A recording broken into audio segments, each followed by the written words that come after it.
안녕하세요. 염치 없는 시댁 식구를 둔 30대 여성이에요. 남편과 저는 8년이란 시간을 친구로 보냈고 20대의 끝자락에 사귀는 사이가 되었습니다. 길다면 긴 시간을 알고 지낸 덕분인지 사귀는 동안 어느 다른 연인들과 같은 사소한 다툼이나 갈등조차도 없었고 사귄 지 2년 만에 결혼까지 약속했네요. 하지만 연애 때처럼 모든 것이 원만할 줄 알았던 제 생각과는 달리 본격적으로 결혼 준비에 들어가면서 당황스러운 상황을 맞닥뜨리게 되었습니다. 당시 저에겐 걱정이 하나 있었는데 그건 남편이 저를 어머님께 인사시키지 않는다는 거였어요. 연애 때야 그렇다 쳐도 결혼 이야기가 오가는 와중에도 도통 저를 어머님께 인사시킬 생각이 없는 남편의 모습이 이해가 되질 않았지요. 솔직히 자존심도 상했고요. 내 어디가 부족한가? 부끄러워서 이 사람이 자기 어머니한테 소개를 못 시키나. 그런 바보 같은 생각도 들더군요. 결국 제가 먼저 어머님께 인사를 드리고 싶다고 이야기하니 남편이 난처한 얼굴로 한참을 쭈뼛거리더니 생각지도 못한 이야기를 꺼냈습니다. 남편이 말하기를 이미 자기가 어머님께 몇 차례고 만나고 있는 여자를 소개시키고 싶다 말씀드렸었대요. 하지만 어머님께서 어지간히 뜨뜻미지근하게 반응을 보이셨던 모양입니다. 남편 말로는 자기는 그런 반응에 익숙하대요. 남편이 어렸을 때부터 어머님께선 큰아들, 그러니까 아주버님의 일이 아니면 크게 관심을 주지 않으셨다면서요. 남편에게 3살 터울의 형이 있다는 사실은 진작에 알고 있었습니다. 하지만 제 앞에서 한 번도 아주버님에 관한 이야기를 한 적이 없었기에 막연히 형제간 사이가 안 좋은가 지레 짐작만 하고 있었지요. 남편이 한풀이하듯 털어놓은 바에 따르면 남편과 아주버님의 생일은 보름 정도 차이가 나거든요. 그런데 남편 말이 자기는 어려서 한 번도 자기 생일에 생일상을 받아본 적이 없답니다. 늘 아주버님 생일에 곁다리로 끼워서 축하를 받았다고요. 그렇다 보니 친구 하나 마음껏 초대할 수도 없었다며 어린 마음에 참 서러웠다 하더군요. 혹시 집안 사정이 어려웠던 건 아니냐고 남편에게 조심스레 물었으나 남편 말이 그건 절대로 아니랍니다. 아버님께서 살아계실 적에도 부유하진 않았어도 먹고 싶은 거 먹고 배우고 싶은 거 배우며 살았답니다. 그러다 남편이 중학교를 졸업할 무렵 아버님께서 돌아가셨는데 그때 당시에 4억 가까운 재산을 어머님께 남기셨다고 해요. 지금 어머님이 살고 계신 아파트도요.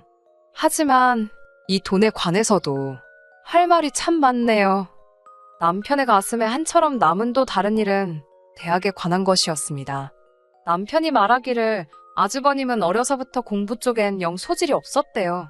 그럼에도 불구하고 어머님께선 그런 아주버님이 이 집안의 대들보이자 희망이라며 어떻게든 의사로 만들겠다 하셨다네요. 그렇게 의대에 보내겠다며 무려 삼수를 시키셨다고요. 여기까지 듣고 제가 하기 싫은 공부를 억지로 해야 했던 아주버님도 엄청 괴로우셨겠다 하니까 그것도 아니랍니다. 아주버님은 의대 갈 공부를 한다는 이유로 집에서 아주 왕처럼 행동했다네요. 동생은 물론이고 어머님까지 자기 몸종 부리듯 하면서 말이지요. 심지어 남편이 고3이 되었을 때도 예외가 없었다고요. 공부 좀 하려고 하면 아주버님이 이런저런 잔심부름을 시켜대고 자기 비위에 거스르는 일이라도 있으면 남편을 아주 쥐잡듯이 잡았다대요. 그런 상황에도 불구하고 남편은 대한민국에서 세 손가락 안에 들어가는 대학에 들어갔습니다. 다른 집이라면 얼싸안고 기뻐할 일이었겠지만 남편은 축하한다 말 한마디 들은 게 전부라 했어요. 하지만 남편을 더 힘들게 했던 건 이후로 어머님께서 머리를 싸매고 드러누우셨답니다. 당신 큰아들, 그러니까 아주버님이 얼마나 자존심이 상하고 속상해 하겠냐며 심지어 남편의 졸업식 날 남편의 고등학교에서 남편 이름으로 플랜카드를 만들어 교문에 걸었는데 그걸 본 어머님이 직접 교장실에 찾아가 저 플랜카드를 당장 떼달라고 하셨답니다. 행여나 아주버님이 오고 가다 보기라도 하면 얼마나 기분이 나쁘겠냐면서요. 사정이 이렇다 보니 남편과 제 사이에 본격적으로 결혼 이야기가 오가기 시작했음에도 불구하고 남편은 통 저를 어머님께 소개할 엄두를 내지 못했던 거예요. 자기가 받은 상처를 저도 받게 되진 않을까 걱정이 되었다면서요. 하지만 오히려 이런 속사정을 듣고 나니 어떻게든 이 남자랑 결혼해서 잘 사는 모습을 보여드려야겠다. 그래서 어머님으로부터 남편이 인정을 받을 수 있게 해줘야겠다. 바보같이 그런 결심을 하게 되더군요. 어찌됐건 거절을 당할 때 당하더라도 제 입장에선 시어머니 되실 분에게 미리 인사를 드리러 가는 게 도리였으니 싫다는 남편을 설득해 연락을 드렸습니다. 아니나 다를까 남편의 말대로 어머님께선 꽤나 시큰둥한 반응을 보이셨어요. 결혼이야 뭐 둘이 좋으면 알아서 하면 되지 못하러 번거롭게 오냐는 식이셨습니다. 이후로도 두어 번 정도 더 연락을 드렸는데도 어머님께선 계속 그냥 상견례 때 보자는 식이셨고 결국 상견례 당일이 돼서야 저희 친정부모님과 어머님을 모시게 되었습니다. 어머님께서는 다 큰 애들이 알아서 하게 내버려 두자고 말씀하셨고 따로 도움은 못 주신다고 선을 그으셨어요. 저희 친정도 경제적으로 여유가 있던 상황은 아니었기에 그 부분에 있어서는 별다른 이야기가 나오지는 않았고요. 저희는 그렇게 양가의 도움 없이 오로지 저희의 힘으로 부부의 연을 맺었네요. 그리고 이후로 지금까지 3년이란 시간이 흘렀습니다. 3년 동안 힘든 시간도 있었지만 남편과 저 둘이 힘을 합쳐 열심히 살았어요. 서로가 모은 돈에 대출을 받아 수도권의 작은 아파트도 하나 장만했고 남편이 좀 더 큰 대기업으로 이직을 하면서 한마디로 먹고 사는 사정이 나아졌네요. 그 사이에 저도 회사에서 인정받아 승진도 했고요. 하지만 그토록 바라던 어머님으로부터 인정은 여전히 받지 못한 상황이었어요.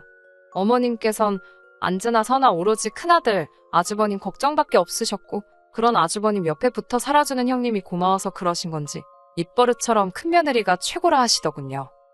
그러다 얼마 전 아주버님께서 교통사고를 당하셨습니다. 병원에 2주 정도 입원을 해야 하는 상황이었는데 어머님께서 저에게 연락을 해오셨어요. 형님 혼자 아주버님 수발을 드느라 고생을 하고 있으니 저더러 한번 들여다보라는 것이었지요. 참고로 저희 아주버님네는 작은 식당을 운영하고 계셨습니다. 말이 나와서 말인데 그 식당도 어머님께서 차려주신 거예요. 앞서 말씀드렸다시피 저희 결혼할 때 어머님께서 1원 한 푼 안 보태주셨습니다. 어머님 돈, 어머님 마음대로 쓰는 거라고 하지만 자식된 입장에서 참 서운하더라고요. 아주버님께서 먹고는 살아야 할 것 아니냐며 어머님께 말 그대로 징징거리자 어머님께서 직접 알아보시고 잘 된다는 프랜차이즈 식당으로 차려주셨습니다. 당신도 민망하시긴 했는지 저희한테는 원래 맞이가 잘 풀려야 집안이 잘 돌아간다고 하시면서 말이에요. 나중에서야 알게 된 사실이지만 어찌 보면 어머님의 마지막 재산이라고 할 수도 있을 지금 사시는 아파트까지 담보로 잡아 아주버님에게 장사미천을 마련해 주셨다고 들었습니다. 그러니 남편이나 저나 사람인지라 마음이 상할 수밖에 없더라고요. 아무튼 그렇게 애틋한 아주버님이 병원에 누워 계시니 2달이 멀쩡히 돌아다니는 작은아들 작은며느리가 못마땅하셨던 모양입니다. 하루는 남편에게 하루는 저에게 전화를 걸어 가서 네 아주버님 좀 들여다보라. 네 형님 좀 도와줘라.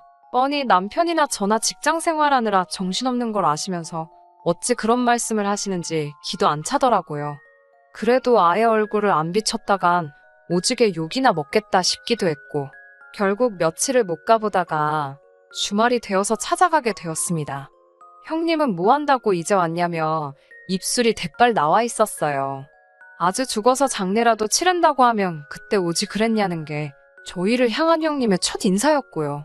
어찌나 그 목소리에 원망이 가득한지 저도 모르게 죄송하다 할 뻔했네요. 저희가 병원에 도착하자 형님은 살았다는 듯이 간이용 침대에 걸터앉고는 저에게 이래라 저래라 심부름을 시키기 시작했습니다. 지하 매점에 가서 뭐 좀 사다 달라. 과일 좀 깎아달라. 여기 좀 치워달라 어째달라. 남편에게는 아주버님 발톱을 깎아달라고 하지를 않나. 저는 속으로 욕은 했지만 겉으로 차마 티는 못 내고 울며 겨자 먹기로 하나씩 해드리고 있었는데 남편은 안 하고 버티더니 저더러 그만하랍니다. 그리고는 제 손목을 낚아채고는 집에 가자고 하더라고요. 형님에게는 저희가 지금 문병 왔지 무슨 일이라도 하러 온 줄 아냐고 한마디 쏴붙였고요. 그러자 형님이 눈을 동그랗게 뜨고는 저희 남편더러 너무한 거 아니냐입니다. 윗사람이 지금 이렇게 병원에 누워있으면 아랫사람이 와서 심부름 좀 할 수도 있는 거지.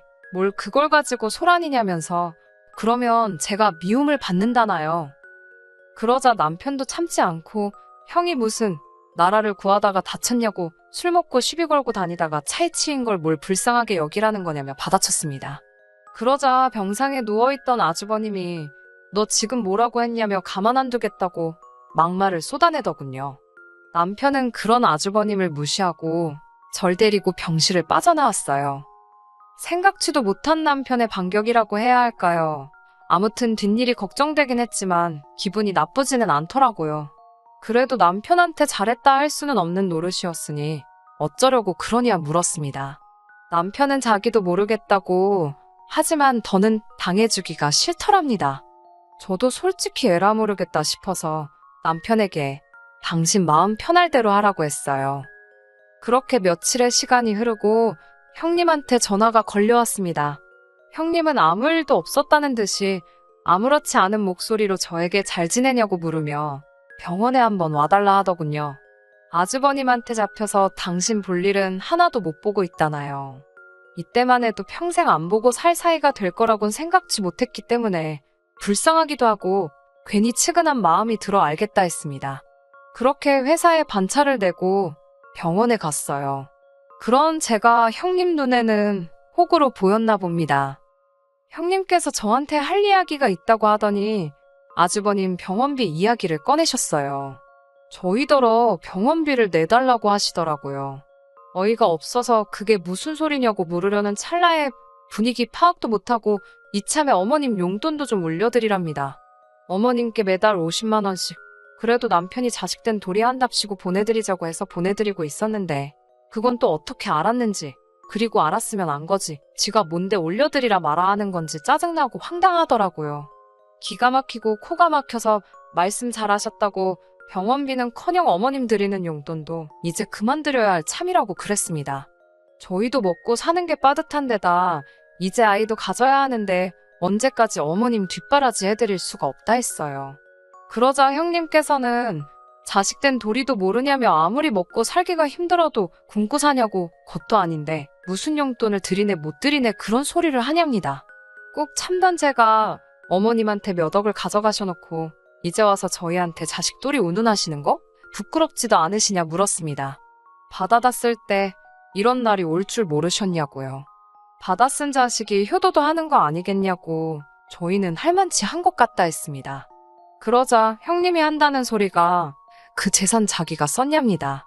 자기 남편이 사업한다고 까먹은 거지 자기는 그 재산 구경도 못했다나요? 이건 뭐 말인지 방군지 말 같지도 않아서 상대해 주기도 싫더라고요. 저는 형님에게 이제 아주버님 일뿐만 아니라 어머님에 관해서도 손떼겠다고 저희한테 연락하지 마시라 써붙이고 집으로 돌아왔습니다. 남편하고 상의도 없이 내지른 탓에 심장이 벌렁벌렁 하더라고요. 바로 남편에게 전화를 해서 제가 했던 말 그대로 전했습니다. 당신 입장은 미처 생각지도 못하고 너무 화가 나서 속에 있던 말을 그대로 퍼붓고 말았다 하니 남편이 잘했답니다. 저더러 너무 장하다고 잘했다며 그러면서 미안하답니다. 자기가 진작에 정리했어야 하는데 그러질 못했다면서 이제 마음 쓰지 말라고 하더라고요. 남편이 그래도 든든하게 제 편을 들어주니 마음이 한결 홀가분해지더라고요. 그리고 며칠 뒤 아주버님의 퇴원이 예정되어 있던 날이었습니다. 어머님께서 연락을 해오셨는데 받자마자 고함을 치시더라고요. 와서 빨리 병원비를 계산하라나요. 저는 제가 그걸 왜 하냐고 못한다 했습니다. 저희도 먹고 죽을래도 돈이 없다고요. 그러자 어머님께선 남편을 찾으셨습니다. 어차피 스피커폰으로 통화 중이었기 때문에 남편이 옆에서 말씀하시라고 짧게 한마디 하더라고요. 그러자 어머님께선 세상 다정한 목소리로 갑자기 이게 다 무슨 사단이냐면서 고집 부리지 말고 와서 얼른 돈부터 좀 내라 하시는 겁니다.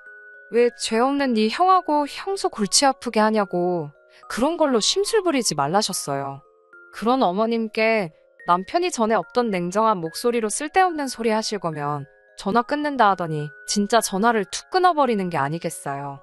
전 조금 놀랐지만 아무런 말도 하지 않았습니다. 남편도 무슨 생각이 있으니 그랬겠지 싶어서 믿고 내버려뒀어요. 그리고 그날 늦은 밤 누군가 저희 집 현관을 미친 듯이 두들겼는데 딱 느낌이 오더라고요. 역시나 내다보니 아주버님 내외와 어머님이셨습니다. 이웃집에 미안해서 일단 현관을 열었습니다. 그러자 씩씩거리며 어머님과 아주버님이 앞장서 저희 집안에 들어오셨어요. 어느 정도 예상했던 상황이라 크게 당황스럽진 않았습니다. 솔직히 저희 둘이 이미 이런 상황이 생길 수도 있겠다 싶어서 여러 이야기를 나눈 후였거든요. 어떻게 보면 저희 부부야말로 단단히 준비가 되어 있었달까요? 어머님께서는 한참 동안 말없이 저희를 노려보시더니 요새 들어 이러는 이유가 뭐냐입니다. 그러자 남편이 형한테 그동안 총 얼마를 주셨냐 묻더라고요. 어머님께선 그런 남편에게 내가 주긴 뭘 줬냐고 하도 먹고 살기 힘들다 해서 집 밥벌이 하라고 가게 차려준 게 그렇게 꼬우냐고 오히려 저희를 속 좁은 사람 취급하시더군요. 남편도 지지 않고 어머님께 그러니까 그 먹고 살라고 챙긴 아들한테 효도 받으시라며 왜 해준 것 없는 아들한테 와서 이러시냐고 소리를 질러댔어요. 그러면서 아주버님께도 재산을 받을 때는 부양의 의무도 각오하고 있었을 거 아니냐며 어머님 모시고 나가라 했습니다. 그러자 형님께서 한숨을 내쉬더니 저를 보고는 그냥 병원비나 내주면 될 일을 이렇게 형제지간 싸우게 만드니까 좋냐입니다. 어머님이랑 형님이 쌍으로 저를 보며 여자 하나 잘못 들어와서 집안 꼴이 이게 뭐냐며 특히 형님께서는 저 때문에 착한 서방님이 아주 사람이 달라졌다며 자기가 다 속이 상한다고 어머님 앞에서 생쇼를 하더라니까요. 그때 아주버님께서 도저히 남편을 꺾을 수 없겠다 싶었는지 상욕을 하면서 자리에서 일어나셨습니다. 그러더니 악담이랍시고 나중에 너네 힘들어져도 당신들 절대로 찾지 말랍니다. 아이고 듣던 중 반가운 소리라 저도 모르게 웃음이 나오더라고요. 그런데 더 어이없는 건 그렇게 나가면서 어머님을 안 모시고 나가는 거예요. 제가 놀라서 어머님 얼른 따라 나가시라고 큰아들이 그냥 간다고 그랬는데 어머님께서는 오히려 저희 남편을 보며 내가 너를 어떻게 키웠는데로 시작하는 레파토리를 웃고 계셨습니다. 남편이 됐다고 그러면서 어머님을 모시고 밖으로 나갔더니 세상에 아주버님은 이미 형님하고 떠나고 안 계시더라니까요. 닥쳤던 개신세가 이런 건가 싶기도 하고 결국 남편이 어머님 댁에다 모셔다 드리고 왔습니다. 돌아온 남편에게 물으니 어머님께 형님한테 재산을 받아내시던 어떻게 하시던 2억을 만들어 달라고 했답니다. 제가 그런 말도 안 되는 소리를 하면 어쩌냐고 그러자 남편이 말하기를 어머님은 그런 마음 고생 좀 해보셔야 한답니다. 평생 자기가 겪은 서름에 비하면 아무것도 아니라면서요. 게다가 어머님께선 당신이 2억이 어디 있냐 하시면서 그러면 이참에 저희 집하고 살림을 합치자 그러시더래요. 당신 집 팔고 나오는 돈은 저희 다 갖고요. 하지만 저나 남편이나 그 집으로 대출받아 쓰신 것도 알고 여차하면 경매에 넘어갈 판인 것도 알고 있거든요. 남편이 어이가 없어서 그 돈도 그냥 형한테 주고 오래오래 그쪽이랑 행복하게 사시라 그랬다네요. 이후로 어떻게 되었냐면요. 일단 저랑 남편은 전에 없이 평화롭게 잘 지내고 있습니다. 어머님한테서 일주일에 한 번 정도 전화가 오긴 하는데 아예 무시할 순 없어서 받아드리고는 있어요. 받으면 뭐 앓는 소리, 죽는 소리 하시지요. 하도 그러니까 지난번엔 남편이 자꾸 이러면 전화번호도 바꾸고 아예 숨어버릴 거라고 소리를 치대요. 부모 자식 사이니까 평생 안 보고 살 수는 없겠지요. 하지만 적어도 이제 제가 먼저 나서서 두 사람 사이를 어떻게 해줘야겠다라던가 한마디로 별 생각 안 하려고요. 모자지간인 만큼 어떻게 되든 두 사람이 알아서 하게 내버려 둘랍니다. 끝까지 들어주셔서 감사합니다. 오늘의 사연은 여기까지입니다. 구독과 좋아요, 알람 설정 부탁드리고 더 좋은 사연으로 다시 찾아뵙겠습니다. 감사합니다.